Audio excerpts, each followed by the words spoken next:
Hello, and welcome back to Seeking Rents, the podcast. I'm your host, Jason Garcia. I am the publisher of Seeking Rents. That's a newsletter in Florida about state politics, but with a particular focus on the ways that big businesses and other special interests influence public policy in this state.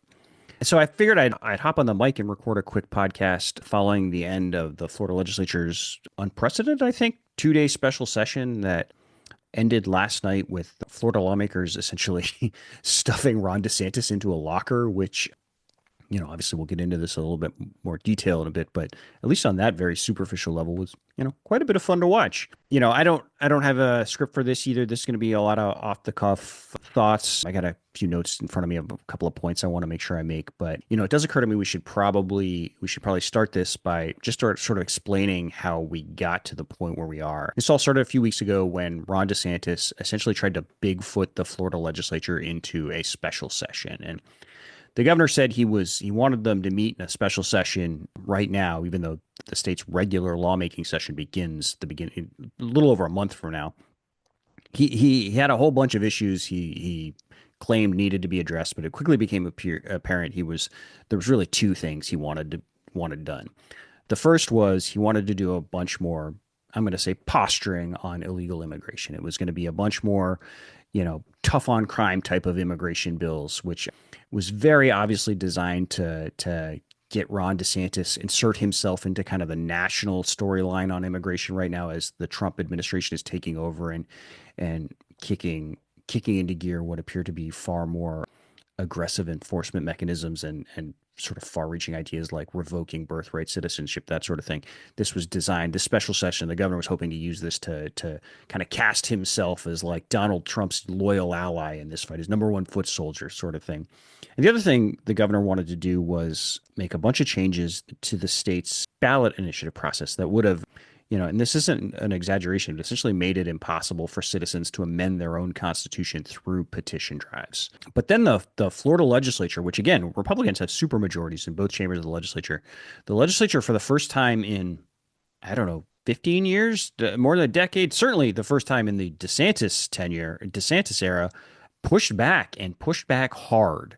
So under the state constitution, if the governor calls a special session, the legislature has to do it. They have to go. But then it's up to them what they do next. Like the governor can't make them do anything other than meet, essentially. And so the Republican leaders in the legislature got to Tallahassee. They gavelled in the governor's special session.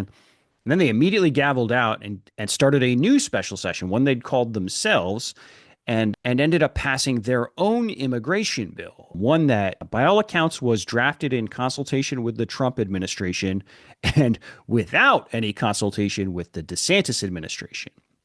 And again, we're going to get into some more details in a bit, but politically speaking, by far the most interesting element of the legislature's immigration bill was that it essentially stripped immigration enforcement and oversight from the governor's office, from Ron DeSantis, and gave it to the state's commissioner of agriculture, which is a fascinating choice for a million reasons, but most on a just pure rawly political terms is because the state's current agriculture commissioner is a guy by the name of Wilton Simpson, a Republican politician who served as the president of the Florida Senate a few years back when Ron DeSantis was kind of at the apex of his power, back when everybody was convinced that Ron DeSantis was the heir apparent to Donald Trump and the future of the future of the Republican Party.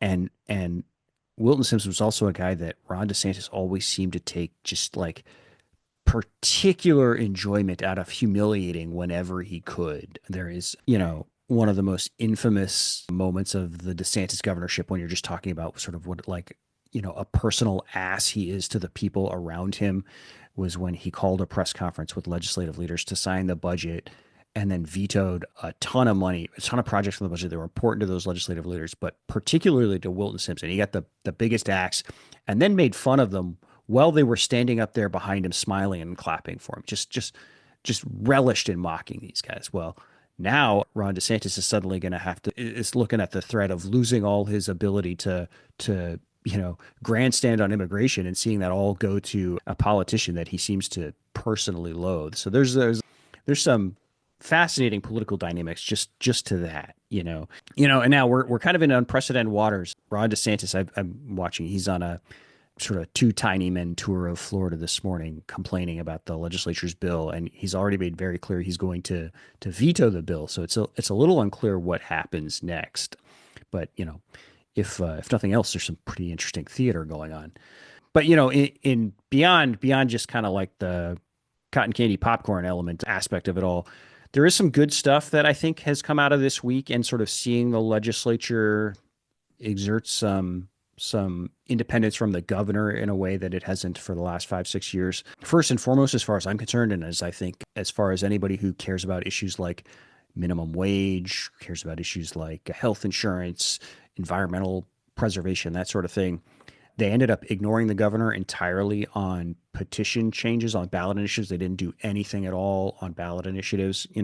This is well, let me back up. We've had a few stories on the newsletter going into what exactly Ron DeSantis wants to do on ballot initiatives, and it really is like extreme stuff. Essentially make it illegal to collect petitions, which, I'm no constitutional lawyer. It's hard for me to see how that could possibly be constitutional under the U.S. Constitution. But, I think we've all learned the last few years that the Florida Constitution, the U.S. Constitution, they only really say whatever a bare majority of judges decide they say. So, you certainly don't want to be in a position of relying on a court to rein in, a Republican governor's overreach on something. But they didn't pass it at all. Now, this is a temporary victory for anybody who cares about this stuff. The Speaker of the State House, Danny Perez, a Republican from Miami, made it pretty clear that they're going to try and do something around ballot initiatives during the regular session. And, the person he tapped to lead that effort in the House was also one of the lawmakers, the lawmaker who sponsored the state's 6-week abortion ban, the near total ban on abortion in Florida, which was, of course, the target of an amendment that almost passed this past year, that would have overturned that ban. So, I think it's pretty clear there'll be a big push to prevent at least any future abortion amendments from getting onto the ballot.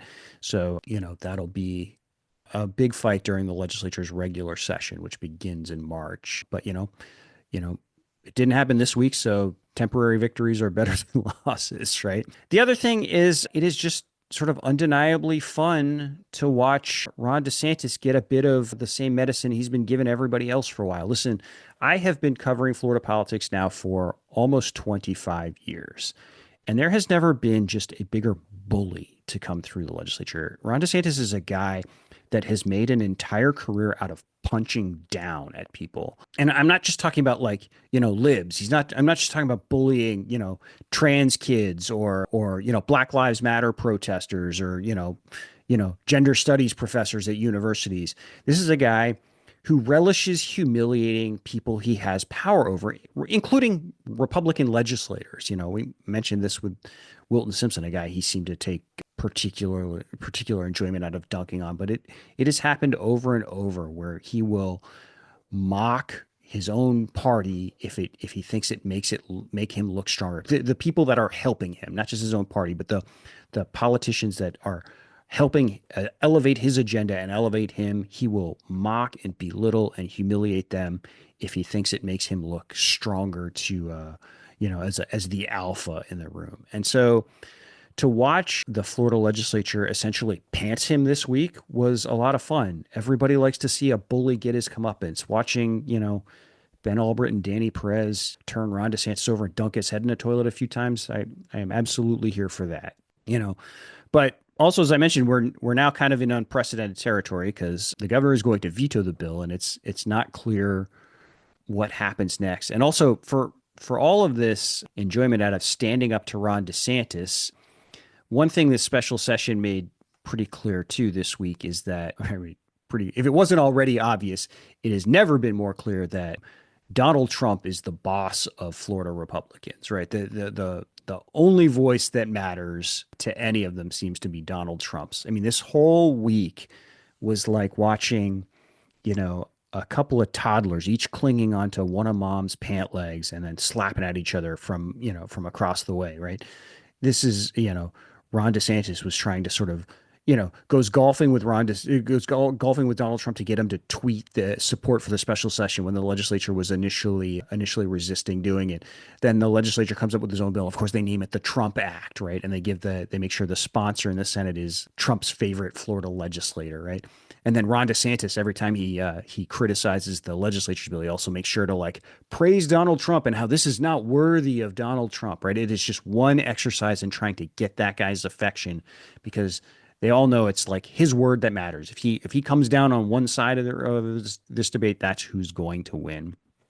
And so, it is somewhat unsettling to think that like essentially the whims of Donald Trump are going to decide or could decide a bunch of important issues in Florida over the next few months, few years, depending on sort of how long that dynamic endures in the party. So that much fun as I like watching the DeSantis swirlies, that was a little bit chilling to be thinking about sort of how they were getting the courage to do that. And then there's the actual policy here, where both the governor and the legislature just continue to triple and quadruple down on what is essentially just performative cruelty on immigration here. Like basically orienting their approach to combating illegal immigration. I'm using air quotes on that, which I'll explain in a bit, but to on demonizing individuals, on attacking individuals, and ignoring the corporations who are profiting off of all these people. And look, listen, immigration is about as tough an issue as there is. Like, it's pretty insightful commentary right there. That's why the folks come to me. Immigration, well, that's a sticky wicket. But in seriousness, the way Republican politicians go about it is just infuriating. Their focus is entirely on hurting individuals and putting them, endangering individuals, and then just throwing money into, deportation type stuff for like enforcement actions that honestly often feel like more designed to build like made for TV moments of that where politicians can pretend to be tough than actually like solving, root issues here and really sort of actually meaningfully stemming illegal immigration. Listen, it hurts to me that, if you really wanted to end illegal immigration, if that was your sole focus and you were serious about solving that specific problem, what you would do here is you would go hard after the businesses that benefit from it. You would create, potentially ruinous financial penalties for businesses that profit off of illegal labor. You'd create criminal charges for executives at these companies. You would create private causes of action so individuals could sue these businesses. And just to be clear here, I'm not saying you should do that. If you got really serious and started doing some of this stuff, there'd be enormous economic consequences, right? I mean, we've talked about this before on this show and in this newsletter. Florida is a state that is just utterly dependent on undocumented labor, right? We've got our two biggest industries are construction and tourism, which are fields where undocumented workers are there's enormous numbers of undocumented workers. And then of course there's agriculture, where, Scott Maxwell, a columnist at the Orlando Sentinel, one of my best friends, has done a number of really powerful columns around this issue. And I think one of the data points he's found, and I'll throw a link to a couple of his columns in the show notes so you can get the exact stat in case I get it wrong. But it's something like half of all workers in agriculture are undocumented. So if you really went after this, if you started going after all these ag companies and construction companies and tourism companies that are benefiting these folks, that are exploiting these folks or profiting off these folks, and really tried to shut that down, there'd be, like I said, there'd be enormous consequences. It would be, create huge ramifications across the economy, and in addition to hurting individuals anyway, folks that are just trying to make a living. There'd be enormous stuff. It kind of reminds me of, there are people in the insurance debate that make the case that what Florida ought to do is pull out all public supports for the industry, all the ways we subsidize the insurance industry to try and keep a market here. That means like you get rid of Citizens, you get rid of the Florida Catastrophe Fund, which sells, subsidized reinsurance insurance companies. You get rid of FIGA, the Florida Insurance Guarantee Association, which guarantees claims, and you just make it totally a private market situation so that people can finally see just how unaffordable insurance is, particularly as, at a time of climate change on a peninsula that sticks out into the ocean and gets hit by bigger and wetter hurricanes every year. You could do that, but again, there would be economic devastation from taking that approach. It's the same, I think, if you really tried to, the Florida has become and the US has become so reliant on undocumented labor that, we end up in this situation where people are angry about the problem and people will keep making people angry about the problem, but then they don't actually try and solve it really because the costs of solving it are really hard. And of course, again, nobody in Tallahassee, not even Ron DeSantis, is talking about taking that kind of approach to immigration. There is nobody really going after businesses in any of this stuff. Not even, Governor Lifts in Boots, who, wants the world to think he's a pit bull on this when he's really a chihuahua, right? Again, it's all oriented around just sort of like chasing around individuals and trying to make it look like you're being mean and not tolerating any funny business while tolerating all of it. And to me, nothing illustrates this kind of dichotomy more than, or this kind of like pretend faux approach to tackling the problem than the provision in this bill that the legislature passed, but is also in the bill that the legislature or the governor proposed, essentially revoking in-state tuition for children of undocumented workers who end up going to school in Florida. So again, these are often people refer to them as dreamers. These are kids who were brought to the country by parents or by others, through no fault of their own. They didn't choose to come. They were kids, right? They end up in Florida schools. And in Florida, thanks to a law that, Rick Scott and a bunch of, the Republican-controlled Florida legislature at the time passed in 2014, allowing dreamers who are enrolled in Florida high schools to qualify for in-state tuition at state universities and colleges.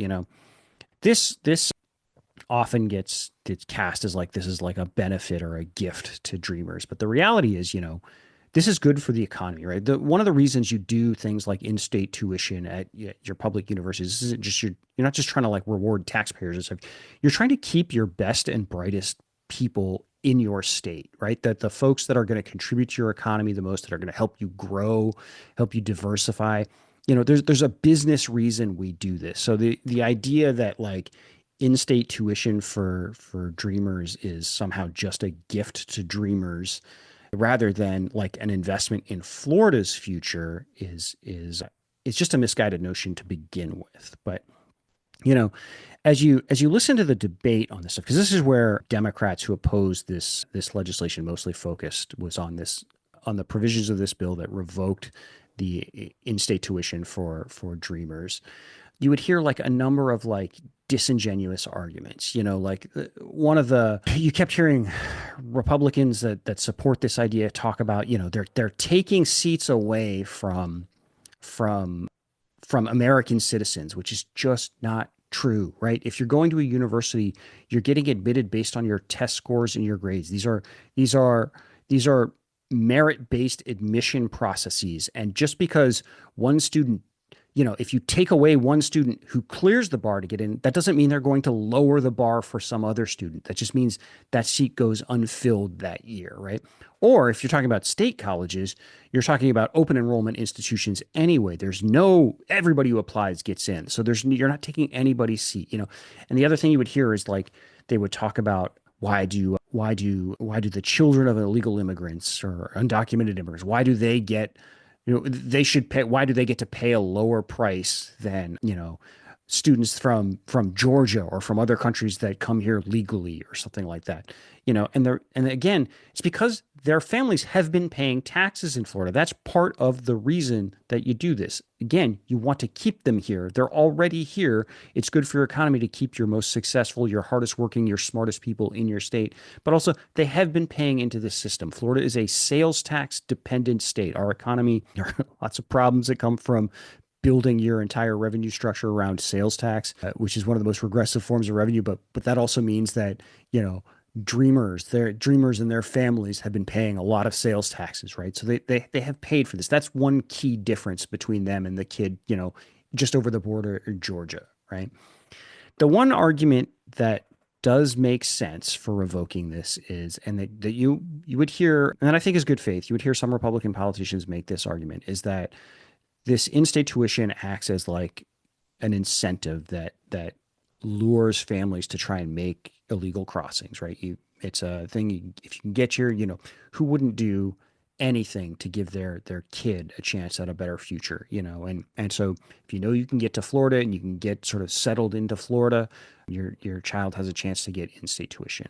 I think it's fair to say that is an incentive. Again, sort of to our earlier point, I think it's a little bit disingenuous to focus on that particular incentive while ignoring the incentive of employment and jobs and all the and going after those instead of this. It's a much smaller incentive, but still, I think you can make a good faith argument that it is an incentive. And so if you want to get rid of it on that grounds, I see the argument. Disagree with it, but I see the argument. But then even here, we saw bad faith in the legislature this week because there was an amendment. I think this was the only one that got like an actual vote, recorded vote on it, to just grandfather in kids that are already in schools, dreamers that are already in Florida universities and colleges right now, just folks that are let them finish their education at the tuition rates that they've been planning for. Let's make sure none of these kids end up getting kicked out of school because like tuition is suddenly going to triple on them and they can no longer afford it. We are talking about again, folks that are essentially victims here. They were brought to this country through no fault of their own by parents or guardians or family members. They became law-abiding citizens. That's how they're still here. They have performed academically. They have proven to be smart and hardworking. That's how they got into college in the first place, right? And they just want to finish their education, and it's good for us if they do, right? People finishing college degrees leads to better outcomes on average, both for the country as a whole, but also hopefully they stay in Florida and contribute to the economy, But the point here is just grandfathering these folks in, you're talking about a small number of people. It's like it turns out the math on the finding firm numbers on this is a little bit hard, but it's somewhere between 800 and 6,500. It's like high hundreds, low thousands, basically. So it's a very small number. And if you just grandfather them, you're not creating any sort of incentive structure. They're already here. Just grandfathering these kids in and letting them finish on the path they started under promises that were made to them. You don't have any incentivizing effect on future immigration, right? Nobody is going to, it doesn't change. They're already here is the point I'm making. And yet, even in that situation, Republicans refuse to make even just that minor exception. Again, it's performative cruelty. It is not about solving illegal immigration in any sort of sustainable way. And the way this ends is we're going to be back here again in 3 years. And now we're going to make it like, we're going to create some crime. If an immigrant creates a crime, now they're going to get the death penalty 8 times over. And we're just going to keep doing stuff like that, because there's just too many people that seem to want to seem tough than to actually like solve the problem in any sort of meaningful, sustainable way. And, that part's just, that's sad to see. So where do we go from here? As I mentioned before, we're in kind of uncharted waters here. Like I said, Ron DeSantis has made clear he's going to veto the bill. The one possibility, if that happens, the legislature could override the vote. The Senate is going to need to find a few extra votes. It didn't pass by a veto-proof majority. It takes 2/3 to override a governor's veto. It is not impossible for me to see ways in which the legislature could get to 2/3 in the Senate and do that. It's not easy. I don't think it's super likely they get there, but it's not impossible to see how they could have it. The biggest wild card here, to the point we made earlier, is Donald Trump. It's still like, all it would take is a truth from Donald Trump, taking sides of this debate to resolve it. If he comes out in support of this bill, that changes everything. I mean, that might even force Ron DeSantis to sign it. And oh boy, wouldn't that be the ultimate emasculation for that guy, And there are other ways this could sort of game out. You could see the legislature could end up passing the bill again if there's the governor could call another special session. The legislature could come back and pass this bill, but break it into 2 different pieces and send it where, they get, because if you split out this tuition stuff into its own bill, there's a scenario where you get veto-proof majorities on each component bill, just with different coalitions on each one. So, who knows how the specific policy is going to work itself out here. Going forward, though, I think like one of the genuinely positive developments out of this, as I see, is that I think it's pretty safe to assume that the legislature is going to be very uninterested in continuing to give more power to Ron DeSantis and continuing to allow Ron DeSantis's, I would say abuses of that power, but in a more neutral way, the ways in which Ron DeSantis kind of operates in gray areas of that stuff kind of pushes beyond the intentions of the legislature or pushes the boundaries of that power. The legislature is going to be less willing to turn a blind eye to that stuff. I think that seems like something I feel confident going forward. And that's a good thing. I mean, I've been screaming for months now that someone in Tallahassee should be trying to hold this administration accountable for all the ways it, I would argue, misspent taxpayer money and abused various administrative powers to try and stop those ballot initiatives that would have, overturned the abortion ban and legalized marijuana last year. We've written a ton about that on the newsletter. Maybe this seeds some more appetite for that kind of work. I'm not super confident that specific issue is something the legislature is going to get involved in because they're, for the most part, they're generally anti-abortion and anti-marijuana. But, there are, other ways that might come to mind. One that they could exercise some of this oversight. One of the things that comes to mind is like Ron DeSantis just tried to, did another kind of new College of Florida style board takeover at the University of West Florida in Pensacola, where, one of his appointees is a Claremont Institute guy who seems to think women would be much better off, making babies than earning college degrees. Maybe the legislature starts taking a few of those kind of more extreme appointments. There's, you could be looking at a situation where maybe the legislature starts looking at all the money they've given him for his press operations and some of these taxpayer funded Twitter trolls he has that are now attacking legislators themselves. Maybe they start actually sinking their money sinking their oversight into some of that money and peeling back some of those budgets. We've talked about the Florida State Guard building sort of Ron DeSantis' own personal military. I feel pretty confident that some of that's going to be rolled back now. So, that is positive. Like, setting aside the specific policy, it is healthy to have a legislative branch that is exercising independence of the executive branch and acting as sort of a check and oversight function, So clearly it is, I think it's safe to call it a new day in Florida politics. It's just, it'll take some time to see just how much of a new day it is. But we'll get more intel just as the days and weeks roll by here. I mean, heck, for all I know, Donald Trump has truthed something while I've been recording this. So we'll see how things evolve. Okay, we'll record another one of these pretty soon, probably at least next week when the legislature's back for some committee hearings ahead of the regular session. And I'm sure there'll be some updates on these developments too. So as always, thanks for listening. If you haven't already, make sure to sign up for a subscription to the newsletter. SeekingRentsFL.com is the easiest place to find us. Subscriptions are free. Nothing's behind a paywall. We do have an option to voluntarily pay for a subscription if you can afford one. If you've got the means, we do ask folks to do that. Those the revenue we get from paid subscriptions is incredibly helpful to affording the cost of things like public records requests. So, okay, with that out of the way, thanks for listening to The Rambling, and we'll talk again soon.